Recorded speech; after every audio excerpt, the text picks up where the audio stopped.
Jesus Freak here. I had a little controversy in someone's YouTube comments when the topic of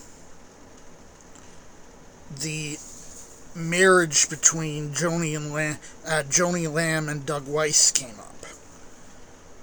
See, Joni Lamb's husband had died, so she was legitimately single in the eyes of God.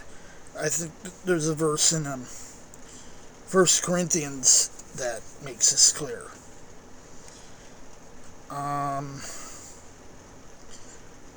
But right after that, Doug Weiss divorced his wife and then married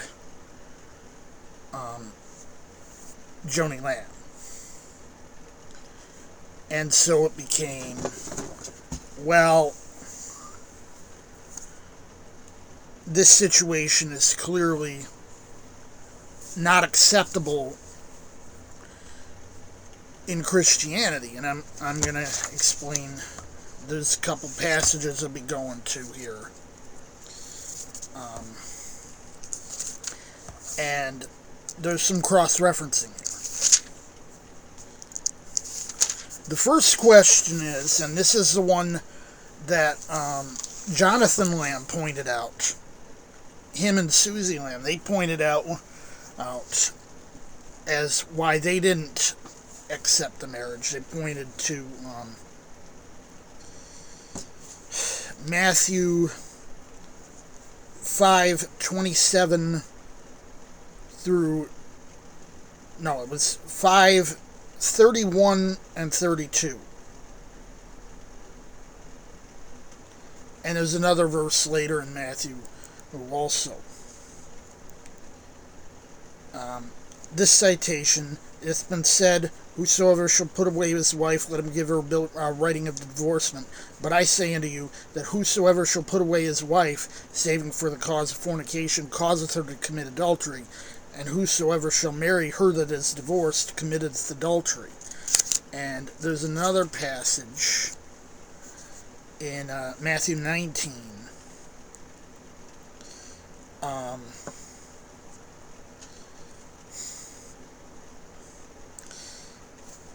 And it came to pass that when Jesus had finished these sayings, he departed from Galilee and came to the coasts of Judea beyond Jordan. And great multitudes followed him, and he healed them there. The Pharisees also came unto him, tempting him, and saying unto him, Is it lawful for a man to put away his wife for every cause? I believe this was there were two competing claims among the Pharisees at the time. One was that divorce was allowed for any reason a person wanted. And this was actually common belief, common opinion among the Pharisees at the time. And Jesus is reacting to this. And he answered and said unto them, Have you not read that he made them at the beginning, made them male and female, and said, For this cause shall a man leave father and mother, and shall cleave to his wife, and they twain shall be one flesh. Wherefore they are no more twain, but one flesh. What therefore God hath joined together, let not man put asunder. They say unto him, Why did Moses then command to give a writing of divorcement, and to put her away? And this is the point I'm going to come back to. They're referencing Deuteronomy 24. And I'm going to get to that. He saith unto them, Moses, because of the hardness of your hearts, suffered you to put away your wives. But from the beginning it was not so. And I say unto you, whosoever shall put away his wife, except it be for fornication, and shall marry another, committeth adultery. And whosoever marrieth her which is put away doth commit adultery. There's, I believe, parallel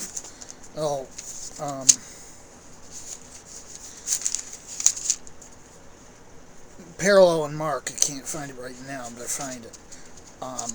It makes clear that this cuts both ways. It's Mark 10. I'm going back to Deuteronomy 24, and this is a passage that this person also referenced. Ordinarily, I don't go back to the Old Testament here, but it's being directly referenced in the New Testament citations. So it's one place that I'm going to point this out.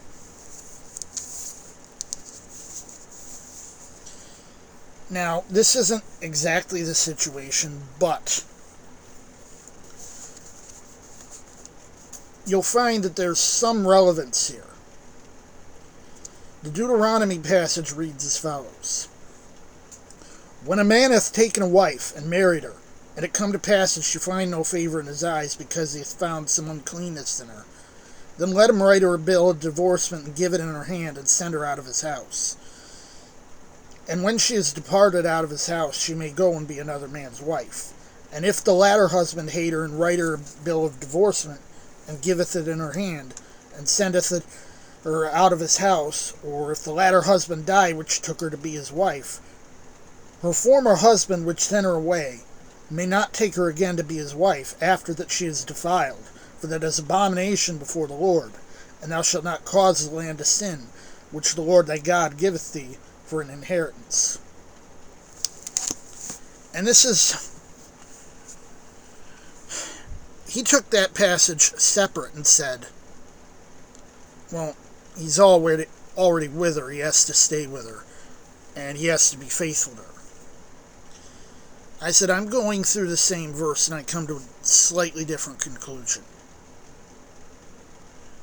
Neither of them, he can't have her, and he also can't go back to Elisa.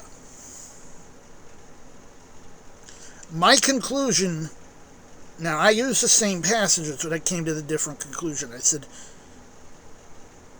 he can't go back to Lisa because of this Deuteronomy citation. But he also can't have her because of the Matthew citation.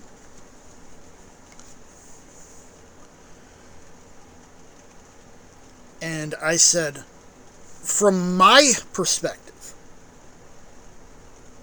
I'm just opining here,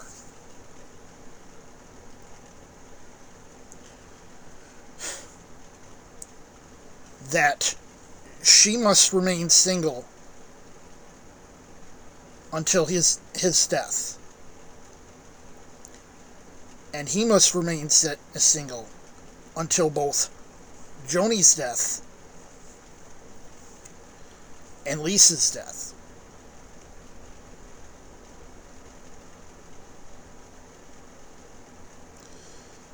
Because he would be in adultery in any case.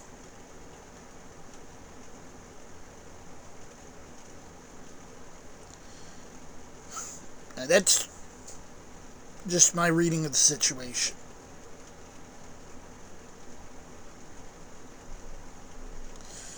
Now, I can't make any official pronouncements. I'm not a pastor. I'm certainly not their pastor. That's just how I read things here.